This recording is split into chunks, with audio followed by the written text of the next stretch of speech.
Ir pavasars, vidzemē sniegs jau gandrīz nokusis. Mēs šajā reizē devāmies uz vairākām vidzemes saimniecībām, lai projektā Praktiski zaļš noskaidrotu, kādus dabai draudzīgus un ilgspējīgus zemes apstrādes tehnoloģijas izvēlas Latvijas zemnieki.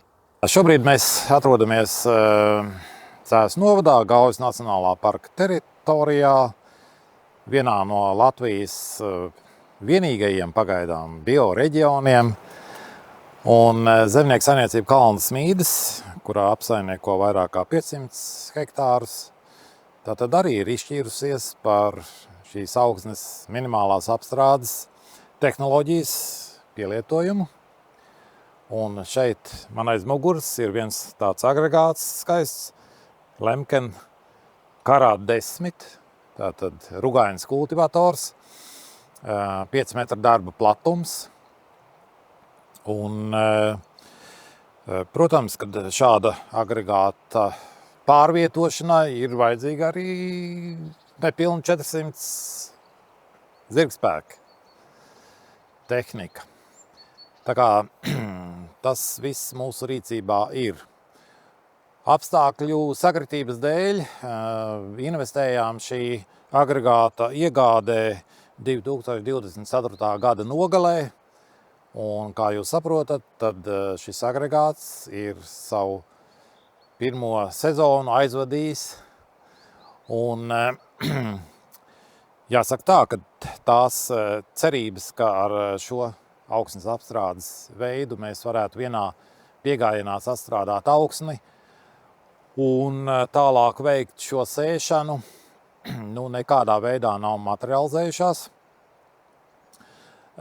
Šajā 25. gada sezonā bija nepieciešamas 3, 4 un pat dažkārt 5 reizes, lai ar šo agregātu sastrādātu augsni līdz tādai kondīcijai, lai varētu veikt šo kultūra augu sēju. Un tas ir pilnīgi zem jebkuras kritikas un pilnīgi nepieņemami. Un man ir pamatots jautājums, vai tā ir tad jāsauc par augsnes minimālo apstrādi vai kaut kā savādāk. Bet jāsaprot ir viena lieta, ka 2025. gads tiešām nebija tipisks klimatisku apstākļu ziņā, ja neteikt vēl vairāk. Un tas pavasara mitrums, kas neļāva augsni sastrādāt un darboties uz lauka, turpinājās praktiski visu sezonu līdz pat ražas novākšanai. Un ļoti iespējams, ka tas ir ietekmējis arī šo mūsu negatīvo pieredzi. Un mēs, protams, ceram to, ka šī 2026. gada sezona būs citādāka. Es nesaku, ka labāka, bet būs citādāka nekā bija iepriekš. Un mēs, protams, turpināsim darbu un cerēsim, ka tās teorētiskās nostādnes, kuras kalpoja par pamatu izvēlēties šo augsnes minimālo apstrādi, ka mēs nākamajā tikšanās reizē varēsim dot pozitīvāku signālu. Pirms tādām radikālām pārmaiņām tehnoloģijās, kā šai gadījumā āršanas aizstāšana ar augsnes minimālo apstrādi vai bezāršanas tehnoloģiju, būtu ļoti vērtīgi, kad arī mūsu Latvijas zinātnieki varētu pieslēgties šīm tēmām un dažādos reģionos, gan Kurzemē, gan Zemgalē, gan Vidzemē, gan Latgalē veikt šos izmēģinājumus, veikt šos pētījumus un dot lauksaimniekiem pietiekami skaidru signālu, lai pielietotu tādu vai citādu tehnoloģiju, kas ir nepieciešams, vai tā mūsu Latvijas apstākļiem ir atbilstoša vai nē, un lai katram Latvijas lauksaimniekam nav jākļūst par zinātnieku un pētnieku, kas beigās tomēr skola maksā naudu, un tas maksā ļoti dārgi, mēs zaudējam laiku, un nav arī mums šīs te koordinācijas, izņemot tad, kad Agratops atbrauc pie kāda lauksaimnieka, un viņš par to padalās. Bet tām būtu jābūt tiešām šīm zinātniskajām publikācijām, kurās tad mēs atrodam atbildes tiem jautājumiem, kas mūs nodarbina, lai mēs varētu pieņemt šos lēmumus. Atrodamies pie lauka, kur jau mums turpinās 6. gadu izmēģinājums, salīdzinot augsnes apstrādes veidus, tradicionālā, dziļinātais un minimāla augsnes apstrāde.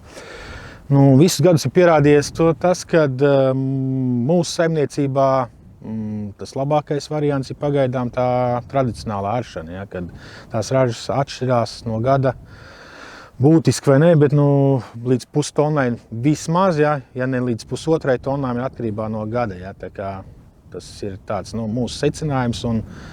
Bet turpināsim noteikti eksperimentēt, ja, skatoties, ko parādīs nākamais, varbūt aiznākamais gads, ja, un izdarīsim no tās secinājums, vai mainīt kaut ko apstrādes veidos vai nē. Tā, jā. Šeit ir iesēti ziemas kvieši. Šeit ir tie 3 varianti, par ko es runāju. Ja. Tas ir artais, ja, pa vidu ir ar dziļinātāju, un tālāk ir tikai sejmašīnas diska minimālā apstrāde. Ja. Te jau ļoti labi ar aci var redzēt, ja, kad artajā ir šobrīd pavasarī tas skats ir daudz labāks. Protams, skatīsimies, vēl ir pavasarim jāiestājās un vēl ir visa vasara priekšā.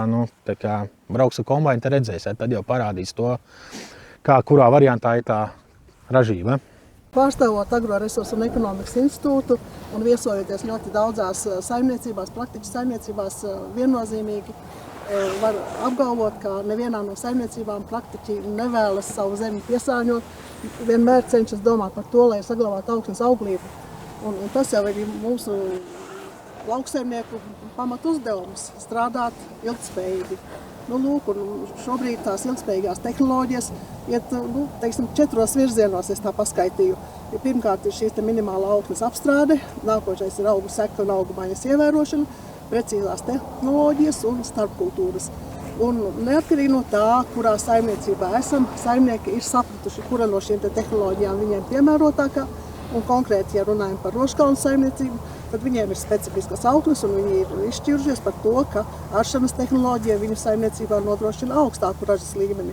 Un tas, protams, ka mums ir jāņem vērā, tāpēc, ka saimniekojam, lai nopelnītu, saimniekojam arī ar to domu, ka mēs varam šādā veidā papildus gūt ieņēmumus. Diemžēl, ir tāda situācija, ka šie resursi paliek dārgāki, un tad arī saimniekiem vairāk jādomā par to, kā uzlabot tehnoloģijas, ekonomēt kaut kādā veidā, un tad ļoti palīdz tas moments, ka saimnieki tomēr ir studējuši, saimnieki sekojuši šajām specifiskās saimniecības augsnes izmaiņām atkarībā no kopšanas tehnoloģijas, un līdz ar to tad tomēr var izvēlēties vienu vai otru paņēmienu tādu, kas šajā brīdī ir tāds noderīgākais. Mūsdienās mēs visbiežāk piedomājam par to, lai būtu ekonomija klāt visam. Pats par sevi šī augsnes auglība, bet ekonomiskajam faktoram ir izšķirošā nozīme. Un tad, ja mēs sapratīsim, ka mēs esam uz ilgtspējīgas saimniekošanas ceļa, ja tā var teikt, tad arī šīs ekonomiskie rādītāji parasti mums nāk līdzi ar pozitīvo iezīmi. Un ja mēs šīm manis iepriekš pieminētajām virzieniem, ilgtspējīgas saimniekošanas virzieniem, tā pieāķējam šo ekonomisko faktoru, tad, protams, precīzās tehnoloģijas ir tās, kuras mums ļauj ekonomēt, jo mēs esam resursus izlietojuši tieši tik, cik vajag konkrētajā vietā, un līdz ar to tad arī var viennozīmīgi apgalvot, ka nākotnes vārdā mēs strādājam pareizi.